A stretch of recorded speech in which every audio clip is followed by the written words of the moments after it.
I'm Rob Skinner, and this is the Rob Skinner Podcast. I'm talking to James Rosenquist, who leads a church in Pittsburgh, Pennsylvania. After a long period of plateaued growth, they've started growing again, and we're going to find out why. All this and more on the Rob Skinner Podcast.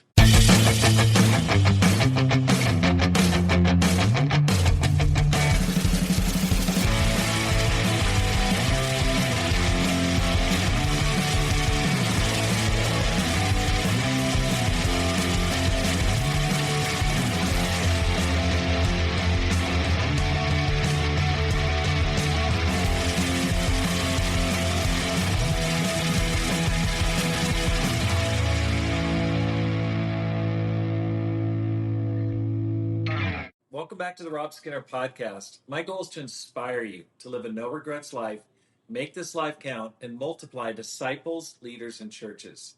Hey, James, welcome to the program. Hey, thanks for having me. How are you enjoying the Healthy Church Growth Conference? You know, it has been a phenomenal time so far. I came in not knowing what I needed, but knowing that God was going to do something while I was here. But the lessons, usually it's like, oh, the fellowship is awesome, but the lessons have been really helpful. And some helpful ideas, but I think more about who I want to be and how I want to change the way I practice my faith. Is what I'm walking away with so far. That's awesome. Yeah. Kevin's lesson this morning was really phenomenal. It just encouraged me so much. And he leads the church I'm a part of in Boston, but I was like, that was awesome. Really encouraging. I just have been so energized by the passion, the energy, just being together. I mean, as a church leader, you need that. Yeah. I mean, and when you come together, you go, I really needed this. Yeah. You just don't realize what you don't know, you know? Yes. Tell me a little bit about Pittsburgh, how long you've been there. So my wife and I moved to Pittsburgh 2012 as college, as campus ministers, right out of college, graduated, moved up there, and we've been there for 14 years. We started leading the church in the middle of COVID, 2020/2021. There was a little bit of transition, so longer story, but we started leading then. And the church, when we were hired, the church was kind of at this high point of maybe like 115, and then sustaining that had been really challenging.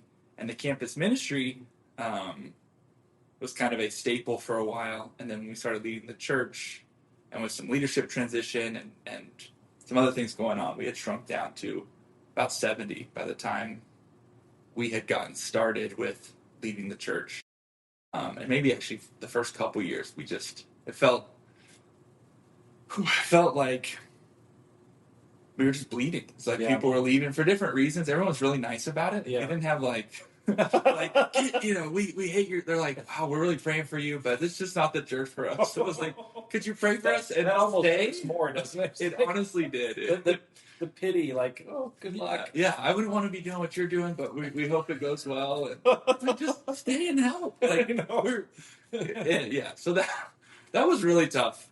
We were kind of like, I grew up in our family of churches, and maybe in an odd way at like age 10, it's like, I want to be a minister. Right. I want to lead a church someday. Right. That was not what I envisioned kind of starting or beginning to lead a church to look like.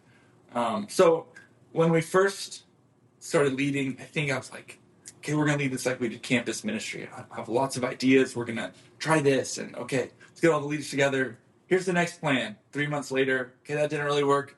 Here's the next plan. And the church that was still there was really supportive of like, okay, whatever kooky idea James has now, we're gonna follow that. Or as my wife Elena and I were praying, okay, we're gonna try this. And I don't think that was wrong, but I think it caught up with me, kind of a humanistic approach of this is going to be the thing that changes everything. Right. And I think 2024, we took a sabbatical, which is probably like the shortest history of starting to lead a church and taking a sabbatical. But our leadership was really supportive, and they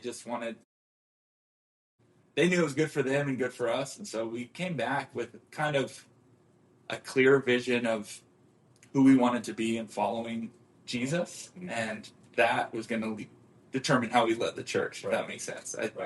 One of my biggest takeaways from that season was where Abraham is told by God, I am your very great reward.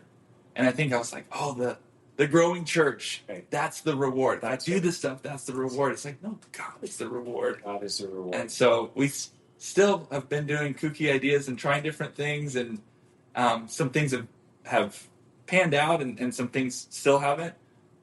But it's like being a different person in the same scenario where we're seeing God differently. Exactly. Okay, so that's what I want to talk to you about. You've been there for 14 years. You took it over what year? 2020, 2021. Right, the most terrible time, COVID. Right, I mean, that just tanked our church in Tucson. It just gutted so many churches. I mean, I know it affected churches of every family, every denomination. But you came out of it, and last year you experienced growth again. How? Like, what was different? What were you doing? What was working that helped you to multiply disciples and leaders? I would love to be like, this is our, and we did. We had a 3-year plan that had nothing to do with the growth. Does that make sense? But we really were like, we have to focus on maturity. We have to focus on the people that we do have need to be equipped. And I think that was a shift for me. I was like, why aren't people doing this? And our families in Pittsburgh are fantastic. They've gone through so many unique challenges in their family and health and different things. And so we just realized we kind of need to focus more on equipping the leaders. There's no like special program that we came up with, but just a shift in focus. Recognizing for me, I was just talking to a brother in the hallway about this, but he said, every D group you were in, we would always tell you, why are you doing everything?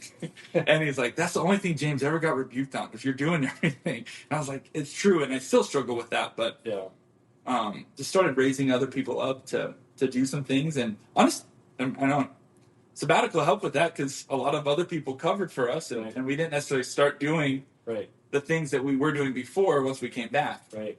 And so I think that freed us up to have more of a focus on the mission, more of a focus on training.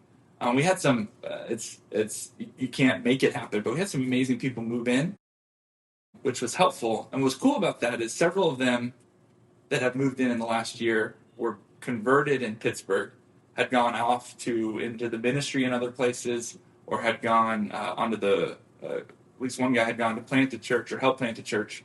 And they did great where they were, but they were ready to kind of come back to Pittsburgh. And so it was kind of the long, like, people that we really poured our heart into in the campus ministry came back, and now they're back in Pittsburgh, having babies, and like, this is really cool. And as far as if there's anything I can point to, if this is the thing, I think it was just, what is it? Consistency. Just, we're going to keep trying to do the same stuff. Sometimes you just paint it up differently, or it's like, it's still just evangelism and trying to study the Bible with people, trying to inspire people. And the past year was encouraging to see, to start to build some momentum as a church. How many baptisms did you have last year? So we're a smaller church. We had 5 baptisms last year. And the size of the church now? Now we're at a little over 80. That's so awesome. Starting to grow. Must have been really encouraging to start to see some positive momentum. Yeah, absolutely. You feeling hopeful about this year? Yeah, this year, again, I feel like the things I'm pointing to that helped us are like cheat codes, like great people moving in. We were able to hire a couple to help with our campus ministry who've been awesome.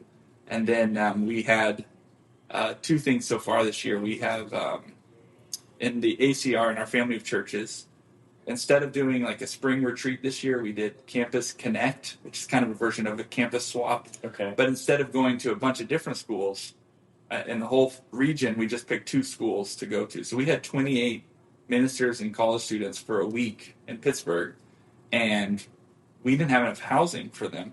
So we called all the alumni from over the years, raised like $5,000 to be able to like host all these students. And that was cool because all these alumni were like, yeah, we want to see things revived at our old school and stuff. And so they shared their faith for a week straight. We have a bunch of new Bible studies from that. And then we have people studying the Bible from that are bringing out other people already.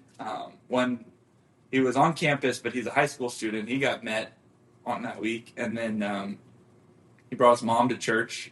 And his mom called last week and was like, how do I get connected? How do I become a member? I'm so grateful that my son is leading our family. She's a single mom, and she's like, we need this church, and she's been coming out, and That's awesome. been really cool. Yeah. What I hear you saying is, one, perseverance. Mm-hmm. Just sticking to it for 14 years, not quitting. Yeah. Which is awesome. Yeah. Trying different things, crazy ideas, keep experimenting. Mm-hmm. And then also praying. Keeping prayer going. Yeah. And what did I miss? Not doing it all yourself. Taking a sabbatical. Yeah. I mean, Pam and I took a sabbatical after, nearly 40 years in the ministry. It really helped. And it makes you realize kingdom keeps going without you. You're not indispensable. Yeah. And trying to raise up others. That's why I hear you say, not doing it all. That's awesome. Well, James, thank you so much for your faithful work in Pittsburgh. And I pray you'll just continue to grow. The church will grow there and see great things. I know we've had a great interaction in the past with a brother that we met. You helped baptize Jesse Robinson back in the day. And so thank you so much for your care and your love for people. I was really touched how caring you were, how personal you were. You didn't just write it in. It was very personal. And I was really grateful for that because I thought this guy is a genuine, loving person. So all the best to you in the future. Hey, thanks so much. Thanks for talking. And absolutely. Process too. Absolutely. And thanks for joining me on the Rob Skinner podcast. My goal is to inspire you to live a no regrets life, make this life count, and multiply disciples, leaders, and churches. Have a great day and make this life count.